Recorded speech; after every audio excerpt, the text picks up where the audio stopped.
আপনাকে একটা ভূমিকা দেওয়া দরকার। এই পুঁচকি হলো হালিপুরের উকিল গুরুপদ মিত্তির তার ছোট মেয়ে।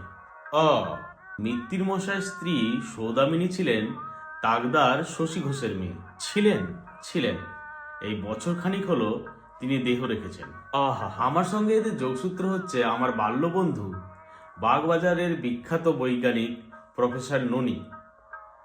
আর ননির গৃহিণী হলেন মিত্তির মশাইয়ের বড় মেয়ে নিরুপমা। বেশ, সেই নিরুপমা দেবীর বাড়িতেই বুচকির সঙ্গে প্রথম আলাপ হয় শ্রীমান সত্যের। আর প্রথম দর্শনে প্রেম, আর তখন থেকেই বাণী গ্রহণের একটা প্রবল বাসনা। ক্লিয়ার? ক্লিয়ার। মানে ব্যাপার হচ্ছে সত্য বাবাজি বুচকি দেবীর প্রেমে পড়েছে, আর ওদিকে বুচকি দেবী বলছেন যে তিনি দীক্ষা নেবেন। তার মানে ব্যাপারটা গুরুতর। এক্স্যাক্টলি।